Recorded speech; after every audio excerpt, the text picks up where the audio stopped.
What's happening, guys? The Comics Kid 2099 here, and I've got a graphic novel that I want to review for you guys. Superman Batman Torment. This is written by Alan Burnett with art by... I'm not even going to try it. I'm just going to let you read his name. This is the guy who, for a little while, he was drawing Paul Dini's run on Detective Comics, I think it was. And I think he's even done some art on X-Men Legacy, if I'm not mistaken. I definitely know that he did some art on Paul Dini's run on Batman, though. So I've seen his art before. I kind of like it, but I've seen other people say that they don't really like it. I think he does better covers than he does interior work. And then you've also got some art by Derek Friedolfs. He may be an inker, or he may have done just one of the parts of the story. I'm not really sure. I don't think he was a penciler because all of the art looks pretty uniform in this book. So this collects issues 37 through 42, I believe. Yes, 37 through 42 of the Superman Batman series from the mid-2000s. And I did not know this when I was reading it, but this is actually a lead-in to the Death of the New Gods event that was going on right before Final Crisis. So this is kind of a tie-in book to Death of the New Gods, Countdown to Final Crisis, and eventually Final Crisis itself, which... out of all of those, the only thing that I have read is Final Crisis. I haven't read Death of the New Gods. I don't really know if I ever want to. I haven't heard a lot of good things about it. And then also, I've never read Countdown to Final Crisis, and I definitely know I don't want to read that.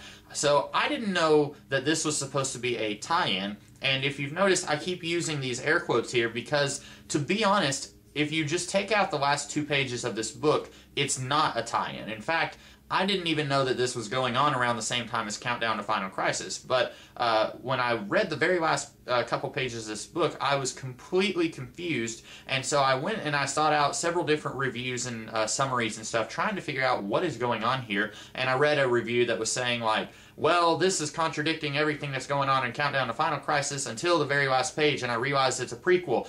And I was like, I don't get it, because I'd never read those events, so I didn't understand. And then I finally had to go to the Wikipedia. I had to look up one of the characters that appears in this story, and specifically in the last 2 pages, and then I realized, okay, that's what's going on. So, long story short, if you've never read Countdown to Final Crisis, or actually, I'm not even sure if Countdown to Final Crisis is really necessary, but if you've never read Death of the New Gods by Jim Starlin, this book, specifically the last 2 pages, might confuse you a little bit. It definitely confused me. I really kind of wish they had just taken out those last 2 pages. I don't want them to...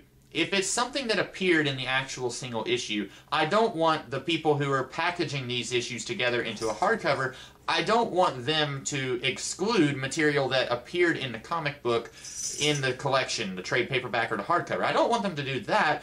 I guess what I'm saying is I wish when Alan Burnett was writing this that he did not write those last 2 pages, because this would have been a really fantastic standalone Batman-Superman story if they had just taken out those 2 pages. And for someone like me, who is just reading it as a standalone Batman-Superman story that could kind of be taken place anywhere and isn't really tied down to any specific point of the DC universe, those last 2 pages kind of took me out of the story. Having said that, getting to the rest of the story, the other 5 issues and 20 pages of the final issue, this is a pretty solid story. In fact, looking at all of the other Batman-Superman books that I have, which is all of Jeff Loeb's run, 1 volume written by Mark Verheiden and 1 volume written by Joe Casey, I would say this is the best one that I've read, which is out of all those that I just mentioned. And basically the plot is Darkseid has lost his powers, and so Desaad has kind of struck up an alliance with the Scarecrow from Earth to procure this device that's going to help him take control of Superman's body. And then when they have Superman, they're going to send him into the Source Wall to get Highfather's staff. And Darkseid and Highfather, they are both Fourth World characters created by Jack Kirby. You probably know who they are. Highfather's staff is going to help Desaad give Darkseid his powers back, and then in return, Desaad is going to get his own galaxy to rule over. And as you might have guessed, if you know anything at all about Desaad, things don't exactly go according to plan because Desaad decides to betray Darkseid. Shocking. And I know I'm spoiling a lot of this stuff, but that's kind of... the story is a little bit mysterious until about halfway into the book. It's not even until about halfway that you really start to understand what's going on here. So I felt like I really had to kind of spoil some stuff just to kind of cover the basic plot stuff. So getting past all that, it's a pretty good story. It's a little overcrowded with characters, I think, but that's not a huge problem. At the beginning of this book, in the first half, I was thinking, this feels like they wrote it as if it was a Superman-Batman team-up movie with an unlimited budget. Like, in the mid-90s, there were talks of doing a Superman movie called Superman Lives. It was going to be directed by Tim Burton, and it was going to be written by Kevin Smith, and I've read part of the script for that movie, and it had a ton of characters. They had Doomsday, Brainiac, and Lex Luthor. Batman appears in, like, one page of the script. It's huge. It's covered with comic book characters and stuff. This feels a lot like they wrote it like, let's do the biggest Batman-Superman movie we can. We're going to put Killer Croc in there, Scarecrow, Desaad, Darkseid, Highfather. We're going to put Lex Luthor in there. And most of those characters are just minor characters. Lex Luthor, Killer Croc, and even Scarecrow, those guys really don't add a whole lot to the story. They're just kind of there, especially Killer Croc and Lex Luthor. They are really there to kind of distract you from the main plot. And so the main characters are really the Fourth World characters, which you don't really know that until about 3 issues in or so. It's a pretty good story, other than those last 2 pages, which took me out of the story, and if you know going in that it's kind of a lead-up to Death of the New Gods, then it may not take you out of the story as much. But it really could have done a better job of letting you know, hey, go check out Death of the New Gods to find out what's happening here. They really could have done a better job with that. Like I said, I really like Dustin... I like Dustin's artwork. I'm going to let you guys try and pronounce that name, because I know I will mess it up. Alan Burnett, he worked on Batman the Animated Series, and I think he does a pretty good job here. If you like Superman more than Batman, you may not like this book very much, because Batman is definitely featured a lot more. Superman is almost a plot device here.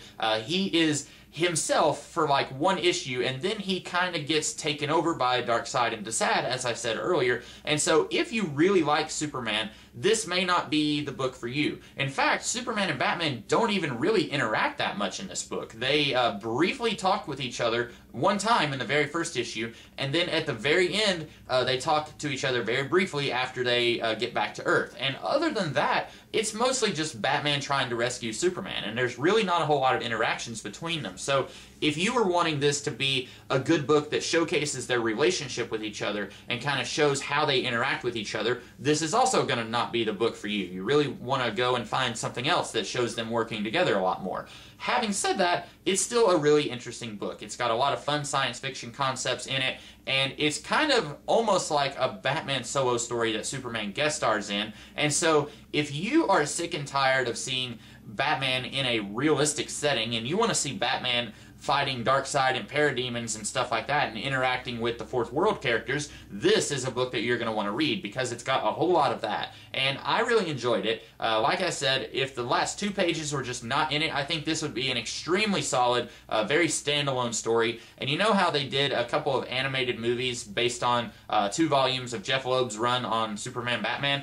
I think they could have made an animated movie out of this, and that would have been pretty rockin' hot. I would have really enjoyed that. They would have had to have toned down a little bit of the sexual elements that are present in this book, probably, because even with those movies being PG-13, they still would have had to have toned it down a little bit to make it into an animated movie, I think. But I enjoyed this book, so I hope that I was able to help you guys decide that you might want to go and pick this book up. If you're wanting something that if you're tired of the DC New 52, if you want to see something that reminds you of the old DC universe, you might want to pick this up.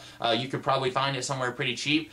So I hope I was able to help you guys decide if you want to pick this up, and I hope that you liked this video. If you did, be sure to like, share, comment, and subscribe, and I will be back at the end of the week with a review of an episode of Batman Beyond. So until then, I will see you guys later. Have a great rest of the day.